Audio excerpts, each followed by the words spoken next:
Hi, I'm Tammy Kiefer. I'm a licensed clinical social worker. And my name is Desiree Grimaldi. Welcome to Unguarded Minds podcast, where we talk about all the drama, trauma, and gritty things that life throws at us. Today, we have a special guest, Tatiana Szulc.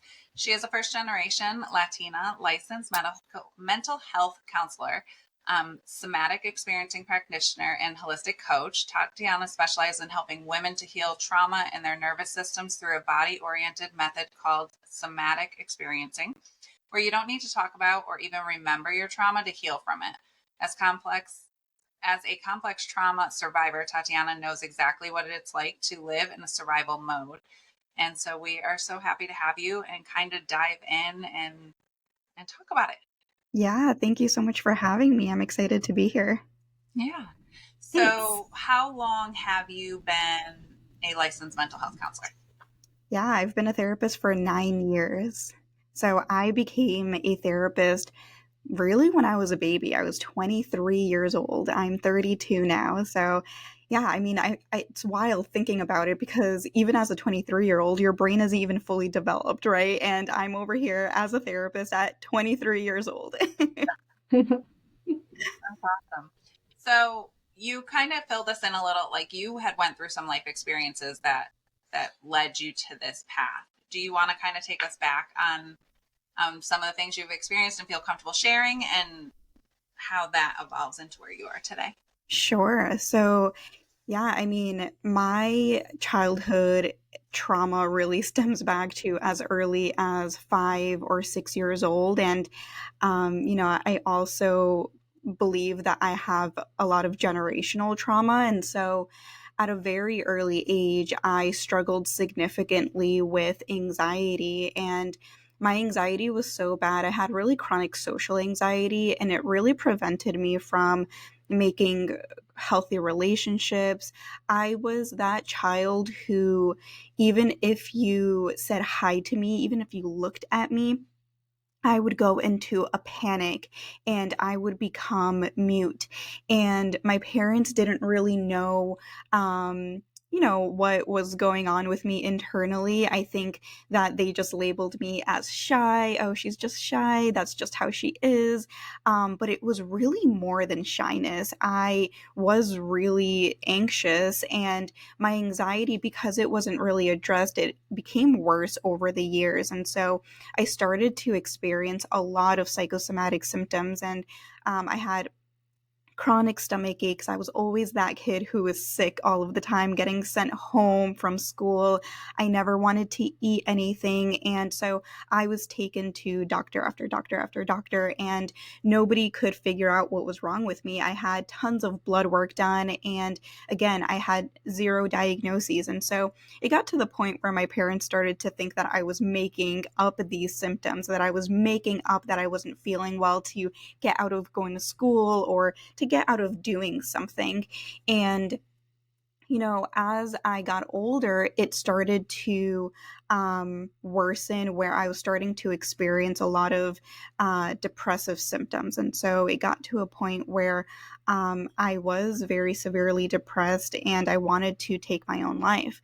And at that point, I was also kind of struggling significantly with the relationships. I didn't have any friendships. I was also in a domestic violent relationship. So I was in a very abusive and toxic romantic relationship. And I was in this relationship for about 4.5 years. And so there was a lot going on in my life where I was starting to really lose hope. And it really impacted school. It impacted the way that I showed up in the world. And so eventually, by the time I was a senior in high school, I did end up going to college, and I went to a college that offered a program for minorities, a program that, you didn't really have to be great at school. So I struggled in school and I had really bad grades. And so I like to say that I got into college because of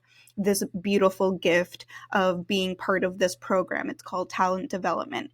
And so part of this program, it's a requirement to take summer classes to basically prove that you can be a college student. So I had to pass all of my college or like the summer program in order to go into the school in the fall.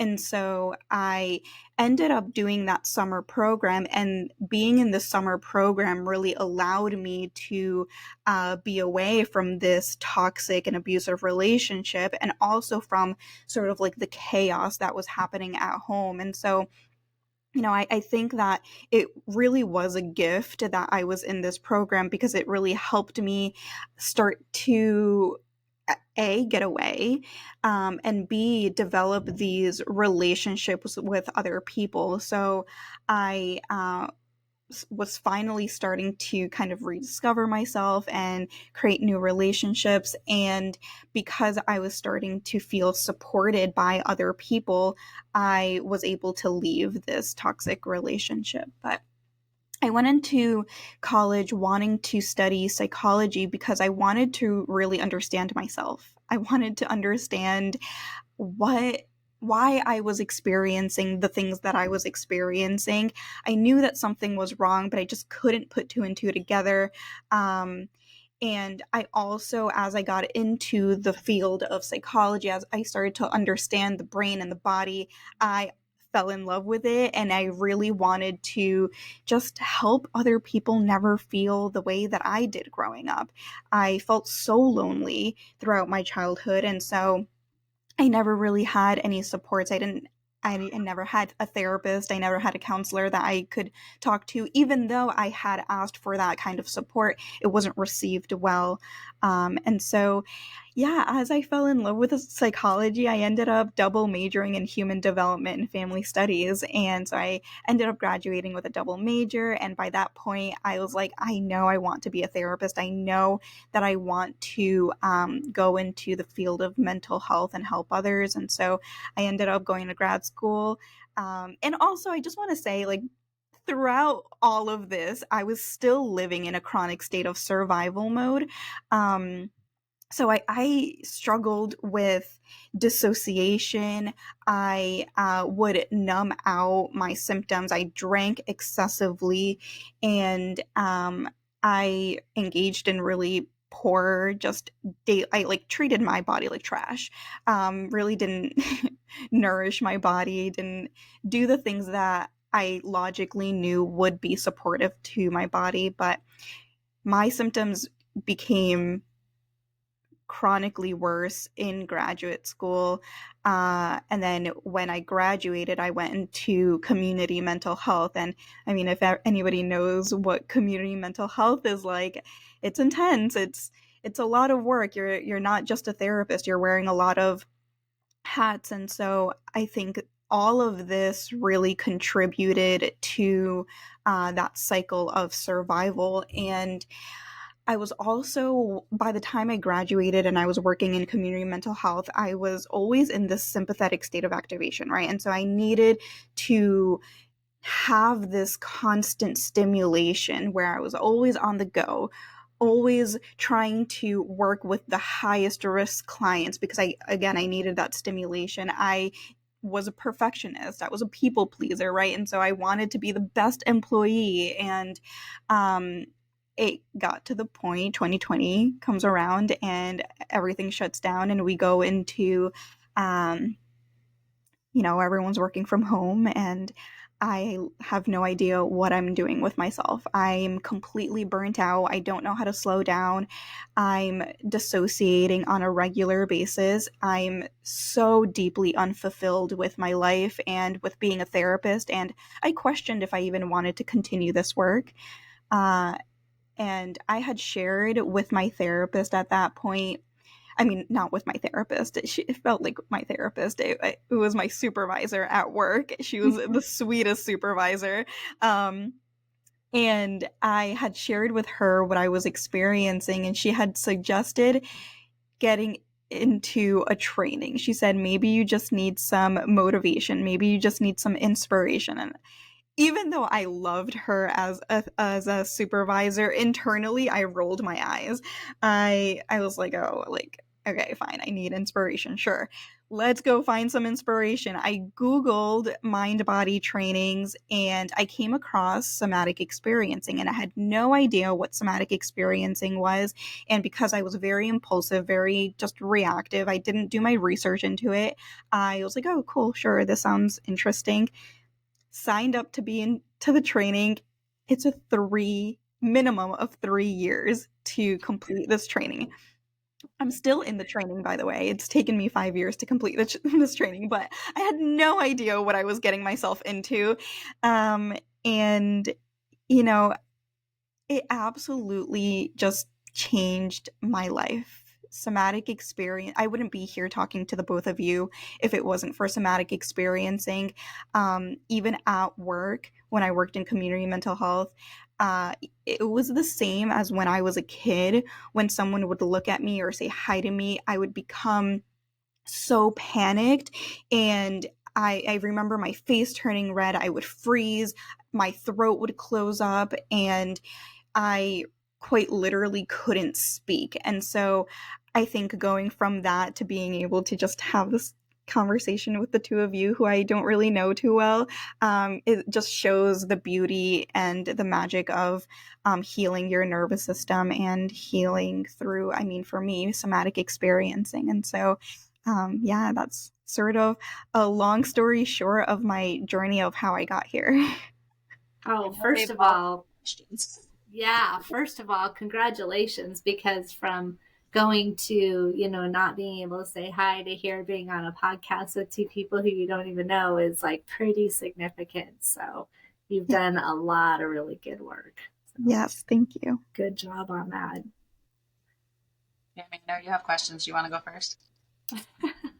So, yeah, I was kind of jotting down all my questions. Do you want to explain to our listeners a little bit about what somatic experience is? Yeah. So somatic experiencing is a body-oriented approach developed by Peter Levine.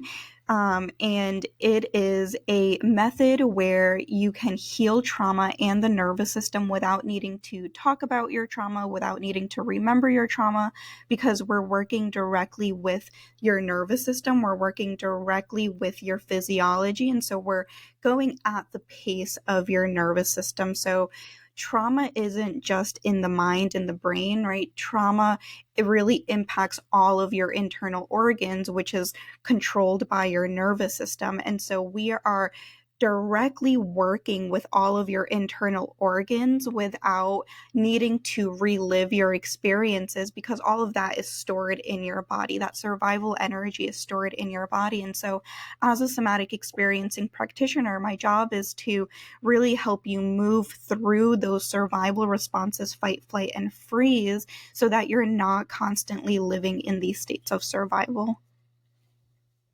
So do you try to, if someone were to come to you and say, oh my gosh, I have this trauma, I'll just say one experience that they remember. So without bringing up what that experience is, are you working to try to just get them to connect with their body and recognize, the tightness in your chest, or where's the tightness, and then working through that? Exactly. So every thought, every emotion, every physical sensation, every behavior is a reflection of the state of your nervous system. So your body is telling me everything that I need to know. So based on your tone of voice, your eye contact, your body language, or the sensations that you're reporting back to me, or the emotions that you're reporting back to me, I know if your nervous system is in a state of fight, flight, freeze, or in a parasympathetic state. And so, yeah, we don't need to talk about anything because your body is communicating to me. And so I like to kind of say that we're decoding your nervous system, because so often our bodies and our nervous systems are talking to us every single day. We just need to learn how to understand and speak the language of the nervous system. Yeah, I think it's fascinating. I think your body, you're right, your body is always talking to. I tell people, if you're hungry, your stomach growls, and if you're cold, you get goosebumps, and if you're tired, then you yawn. And if you pay attention to what your body's trying to tell you, you can have so much more control over your life. Yeah, exactly. What is it something that like you had from as far back as you can remember, or was there something significant that started that cycle of anxiety for you? Yeah, this is just how I've always been as long as I could remember. And I think that's the thing with like complex trauma, right? Like there are so many things that I've experienced in my life that, and again, like going back to like the generational trauma, like I feel like um this is just that's the only version of me that I knew.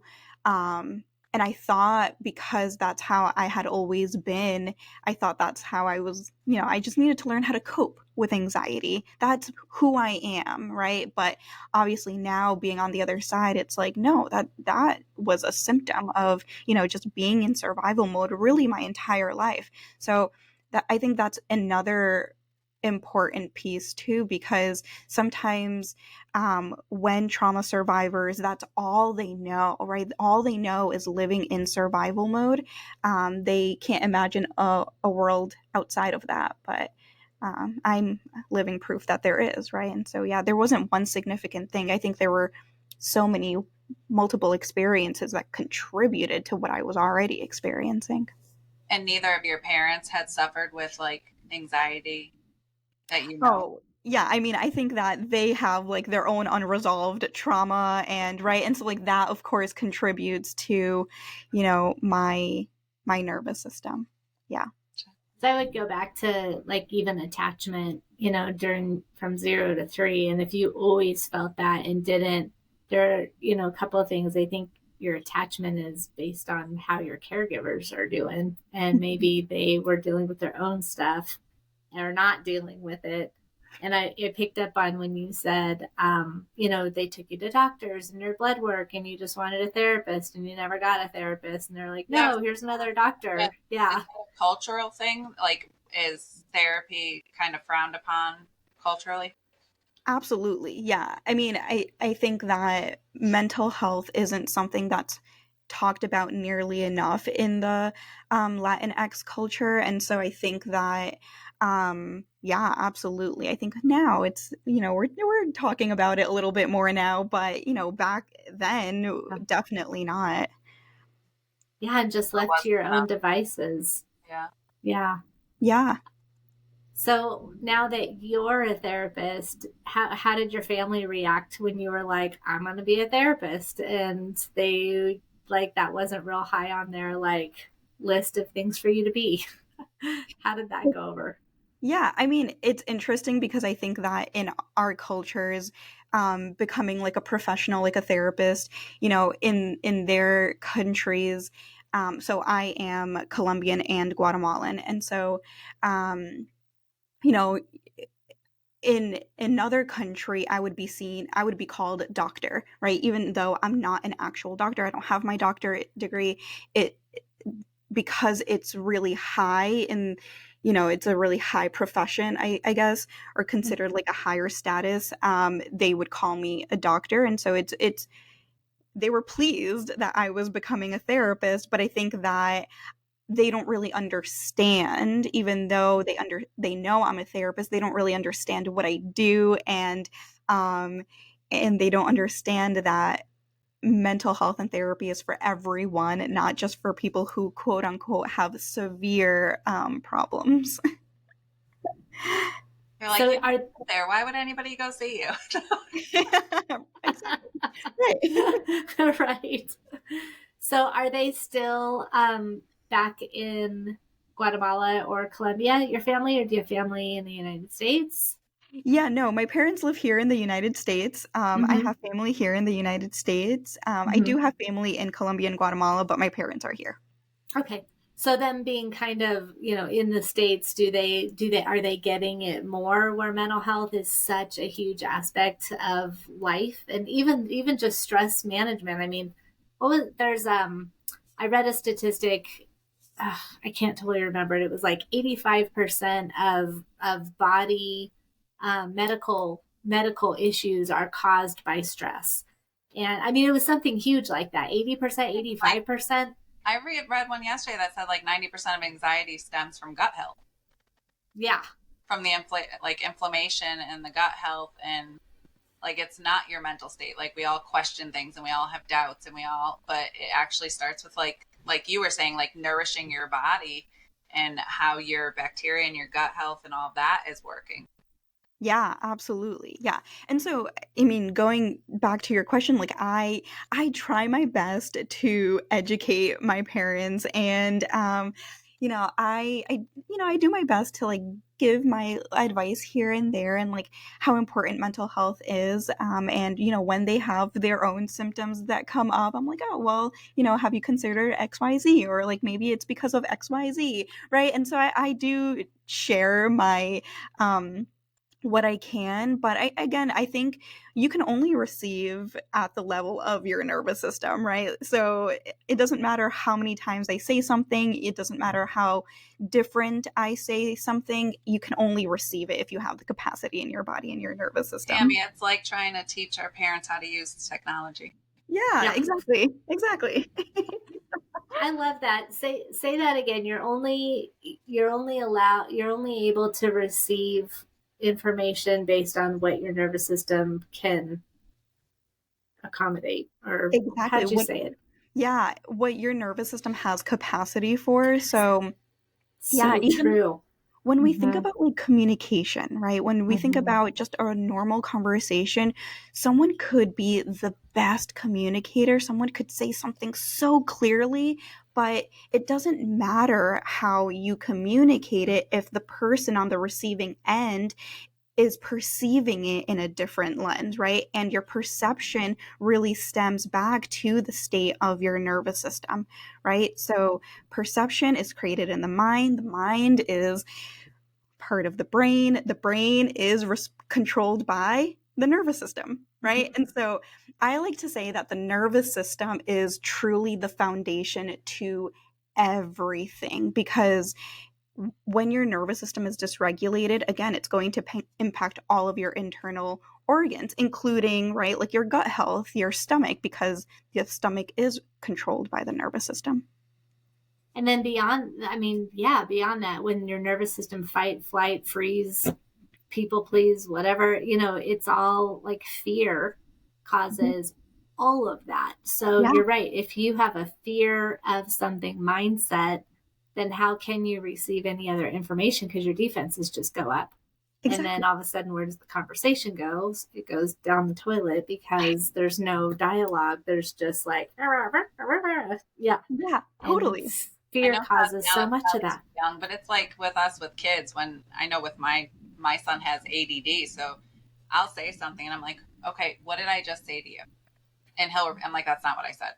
That's not what I said. He's like, well, no, it's pretty much. I'm like, it's not even close to what I said. And then I'll have to repeat it. But we do that with our kids just because how the ADD brain works. I'm like, repeat it back to me. And we'll have to do it 3 or 4 times. So I'm like, that's not what I said. That's not what I said at all. But that's what Thank they you. interpreted. That's what they heard, which always flips into some sort of nagging. But it was Mm. like, no, when you're done doing that, I would like for you to clean your room. And he's like, you said I have to clean my room now. That's not what I said. That's not at all what I said. But that's all they're allowing to hear. Right, exactly. Yeah. Interpretation, all of Relationships. that. Yeah. Yeah, you put in some vulnerability there, and Yeah. there's so much of that. So where do you typically start with someone? Yeah. So the cool thing about somatic experiencing is that I don't need to we can jump right in the very first session, so I don't typically do like a whole intake process.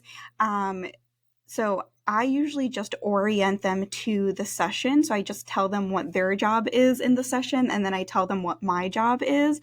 So their job is to sense into their bodies and just report back to me the physical sensations and the emotions that are coming up for them, and maybe like thoughts or images, memories that come up, but we're not going to stay here in the mind. So I always bring them back into the body, and then my job is to take what they're reporting to me and observing and tracking their nervous system. And then again, just helping them move through these survival states. So And the goal is ultimately to complete survival states so that the nervous system can go back to a more balanced and flexible state. And so really it sounds simple, but it is deep. It doesn't sound simple now. That's right. I think Desiree is you're very mental, you're very like thought process and fact based and analytical. So I can already see it. Doc talking about this body stuff, and she's like, "You're not speaking my language at all." That is so funny. I mean, for somebody like me, like Tammy said, and being a control freak, like it would be so hard for me to actually get in tune with what my body was saying because my brain wouldn't shut off. Yeah, Like exactly. I wouldn't be able to get into that. I'd be like, I don't know what you're talking about. Yeah, and the goal isn't to shut off the brain, but it's to see how we can support your body and your nervous system so that the brain isn't always racing, because that when your brain is constantly going, that's a sign that your nervous system is in a state of flight, right? Sympathetic activation, right? And so that just tells me that we need to create more safety in the body. The nervous system doesn't feel safe. And so that's why it's here in the mind, right? And so in order to get into the body, we just need to create more safety. And so I have a lot of clients who live in their mind, right? And so I work with that. It's how can I create more safety in their bodies and show their nervous system that they're not in danger, that they're not getting chased by a tiger, right? So that their nervous systems can settle naturally without forcing it. So we're not going to like do any deep breathing or anything like that. We're not forcing the body to do anything. We're letting the nervous system do whatever it needs to do on its own naturally. When we create safety in the body, in the nervous system, naturally the mind will settle. It happens on its own. And do you do this virtually or in person? Yeah, I do it virtually and I do it in person. Yeah, I work. The cool thing about somatic experiencing is that I get to work with people all over the United States, also internationally. So I've worked with people in other countries like India and other countries, and so it's really cool. I get to do it virtually, but I'm in my office right now, so I get to see people in person as well. And I think, when you're saying you don't force someone to do some deep breathing, but I bet as your mind settles in there, all of a sudden you take your own deep breath because it's involuntary, because your body's like, I'm That's allowed to relax exactly now. right. Yeah, that's exactly right. And I love that's my favorite part of it, that the body knows exactly what to do, right? And so naturally we're going to take those deeper breaths, we're going to start yawning, we're going to start burping, right? The body's going to be doing whatever it needs to do, and it's fascinating to witness.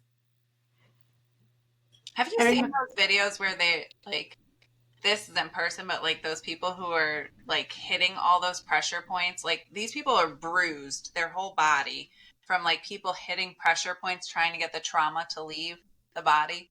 Oh, that Ooh, sounds horrible. that does sound horrible. I haven't That seen sounds, those. The whole thing. Isn't that re-traumatizing? No, they're saying like you carry, I've seen them and I am fascinated by them because I'm like, I would punch that lady in the face. But they're like laying on a table and they're saying like the trauma of your mother is here. And they're like Oh, super hard, like trying to scrape it. And I mean, these people break down crying hysterically because they feel No the kidding. trauma leaving. Because it hurts. No, but they go back. They're like, it was so relieving. And like, it's crazy to me. I'm like, I don't know that I'd recommend that. I'm going to send I mean, yeah. no, Crazy. thanks. I definitely have a different perspective on that. I don't believe that trauma is stored in your hips or in your liver, or I don't believe, and that again goes back to like the training of somatic experiencing and like just thinking about things through like a science, like physiological lens. But trauma isn't something that we can just force out, right? We need to allow the body to do it, whatever it needs to do on its own naturally. And we could potentially re-traumatize the nervous system. So like when I think about, I've seen so many videos like on social media where people are shaking and like doing all these things to get trauma out, like a trauma release. And again, we can't force trauma to be released. And I think so often people think that it's cathartic to release trauma, and trauma healing isn't catharsis. So we can't just do something that feels good, like scream into a pillow and we heal trauma, right? Because that's not how it works, right? It needs to be very titrated, very gentle, or else we could potentially re-traumatize the nervous system. So they call it, I just Googled it, call it somatic massages emotional release. But they look like voodoo to me on video. I love it, Tatiana, how you were like, well, I don't share that perspective. That's so kind of saying that is the most messed up thing I've ever heard in my life. But I think that it's kind of, you know, I got certified to teach yoga a long time ago, but I do yoga therapy with my clients, and the whole meditation thing. Now people are like, I can't meditate. Well, that's what yoga was for, was to do yoga for an hour. And I bet you'll be able to sit a whole lot longer because you've done the mind, the body, the spirit, the internal work. You've sweated it out. You've gotten rid of your stuff. And now you can like sit, and now you can just allow yourself to relax. And, but you're right. Like, I think that, yes, going to smash rooms and, you know, screaming into the pillow. And I mean, that energy has to get released somehow, but to have physical pain, it seems to me like that would probably just be re-traumatizing. And now all of a sudden you got to deal with that. Did you read the book? What is it? The Body Keeps the Score. Is that the name of the book? Yeah. That was a hard book for me to read. Just because it was like, holy cow, it like your body holds on to so much, and your brain is always there to protect you, to say, nope, you're not going to deal with that now. Nope, you're not going to remember that now. Nope. And then it'll dish it out when in time and space. But so yes, like I think that maybe your organs might hurt, but it's maybe that's what you're going back to also, Desiree, is just like how anxiety and stress causes so much deterioration of your body. Yeah, absolutely. These wrinkles aren't from age.